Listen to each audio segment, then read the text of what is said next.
नमस्कार दोस्तों, मैं हूं रोहित निरंजन और स्वागत है आपका हमारे YouTube channel the success study and analysis centre पर। तो प्यारे साथियों, जैसा आप सबको पता है कि मध्य प्रदेश पुलिस की परीक्षा जो कि जनवरी में 8 जनवरी से शुरू होने वाली है, 12 दिन शेष बचे हैं। तो इस परीक्षा के लिए हम कैसे तैयारी करें, यह जानने के लिए हम आए हैं और मध्य प्रदेश पुलिस से आज हमारे साथी हैं रोहित कुमार जी। तो इनके अनुभवों से हम आज सीखेंगे कि इन्होंने कैसे तैयारी की। इस वीडियो को, इस इंटरव्यू को शुरू करने से पहले मैं आपको एक कहानी सुनाना चाहता हूं। दोस्तों, क्या हुआ कि 3 दोस्त थे, किसी तालाब के किनारे बैठे हुए थे। बहुत से लोग उसमें नहा रहे थे। अब इन तीनों को तैरना नहीं आता था। आपस में बातें कर रहे थे, कितना मज़ा आता होगा पानी में तैरकर, कितना अच्छा लगता होगा। तो तीनों में से एक कहने लगा कि इसमें मुश्किल क्या है, रुको तुमको मैं तैर कर दिखाता हूँ, आओ। देखा ना, तो पानी में लगा दी छलांग, डूबने लगा। लोगों ने बचाया। कहा, क्यों भाई, क्या दिक्कत है, क्यों सुसाइड करना चाहते हो? उसको डूबता देखकर दूसरा मित्र, उसने नहाने से इनकार कर दिया, वो देखकर भाग गया। तीसरा चुपचाप बैठा रहा। उसने जो लोग तैर रहे थे, जो लोग तैरना जानते थे, उनसे पूछा कि भाई आप लोग कैसे कर पाते हैं? उन्होंने बताया, धीरे धीरे सीखा। मेरा कहने का मतलब यह है कि जो लोग उस पथ पर चल चुके हैं और सफलतापूर्वक मंजिल तक पहुंच चुके हैं, हमें सिर्फ वही बता सकते हैं कि आगे का रास्ता हमें कैसे तय करना है। तो रोहित भैया, आपका बहुत बहुत स्वागत है हमारे चैनल पर। और हम आपके बारे में जानना चाहते हैं कि आपने कैसे तैयारी की पुलिस की। बहुत बहुत धन्यवाद इस इंटरव्यू के लिए।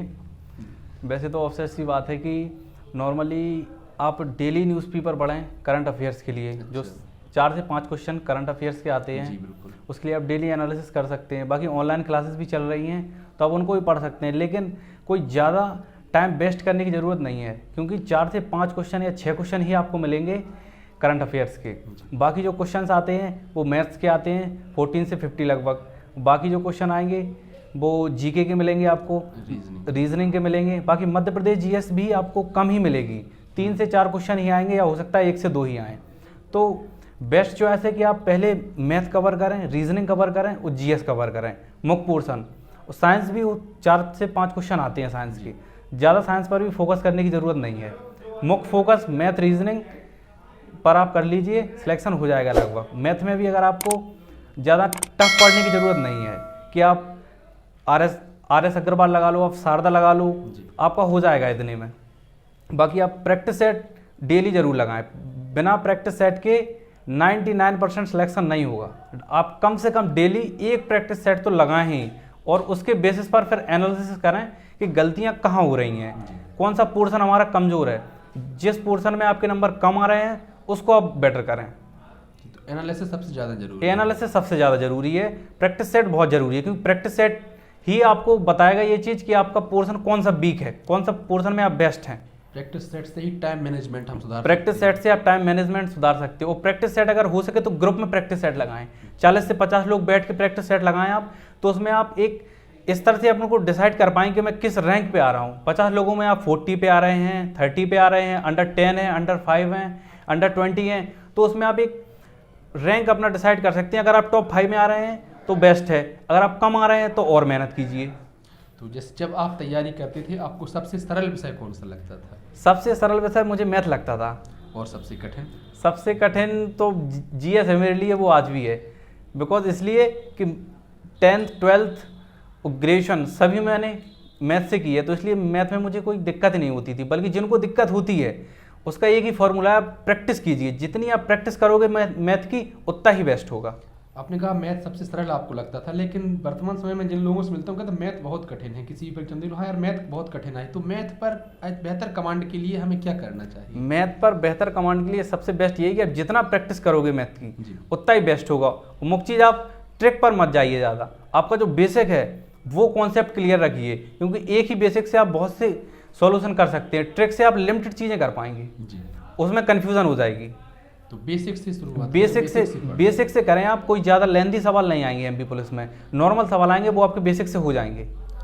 कुछ मेरे जैसे लोग भी होते हैं जो लिखित परीक्षा पास कर लेते हैं लेकिन फिर फिजिकल में रह जाते हैं। तो फिजिकल के लिए कैसे तैयारी करें? पढ़ाई के साथ साथ फिजिकल के लिए कैसे? फिजिकल के लिए आप टाइम रूटीन बना सकते हैं। सुबह जल्दी टाइम, नाइट में आप लोग लेट पढ़ते हैं, 12 बजे सोते हैं, 11 बजे सोते हैं, 1 बजे सोते हैं। ये भी एक मुख्य कारण है। आप नाइट में लेट सोएंगे, सुबह जल्दी नहीं जग पाएंगे। आप नाइट में 10 साढ़े 10 पे सो जाइए, सुबह 5 बजे जगिए, सबसे पहले आप फ्रेश होइए, रनिंग के लिए जाएगी। अगर आप कंटिन्यू रनिंग करेंगे तो आपको रनिंग में दिक्कत नहीं आएगी। आप सोचेंगे मैं पेपर का रिजल्ट आ जाएगा फिर 15 दिन में तैयारी कर लूँगा, तो 15 दिन में नहीं हो पाएगी तैयारी। आप कंटिन्यू कीजिए उसको डेली, पढ़ाई के साथ साथ सुबह 1 घंटा टाइम निकालिए फिटनेस के लिए, कोई दिक्कत नहीं है, आपको विदाउट टेंशन के रनिंग निकल जाएगी।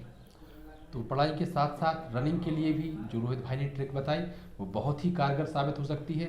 और जैसा कि आपको पता है 10-12 दिन ही पुलिस परीक्षा में बची हैं, उम्मीद है कि इस बार हो जाएगी, आगे डेट नहीं बढ़ेगी। तो इन 10-12 दिनों के लिए कोई विशेष आप क्या कहना चाहेंगे हमारे साथियों से?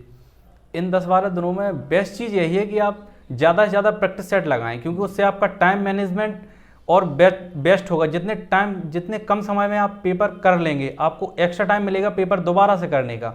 हो सकता है कई क्वेश्चन ऐसा होता है कि आप आंसर कुछ लगा रहे हैं और लगता कुछ है, तो आप उनको दोबारा से रीचेक करके सही कर सकते हैं जी। तो जैसा कि रोहित भाई ने कहा कि प्रैक्टिस सेट बहुत ज़्यादा ज़रूरी है, और सबसे ज़्यादा ज़रूरी मेरा भी यही मानना है कि अगर आपको टाइम बचाना है, परीक्षा बेहतर करना है, तो प्रैक्टिस सेट लगाइए। और सिर्फ लगाकर छोड़ना नहीं है, उसको विश्लेषण भी करना है। अगर 2 घंटे का प्रैक्टिस सेट है तो पूरा 2 घंटे दीजिए, ऐसा नहीं कि आधा अभी कर लिया आधा कल करेंगे। धन्यवाद प्यारे साथियों, धन्यवाद रोहित भाई आपका हमको वक्त देने के लिए। और हम उम्मीद करते हैं कि ये वीडियो आपके बहुत काम की होगी, आप इससे बहुत कुछ सीखेंगे। धन्यवाद।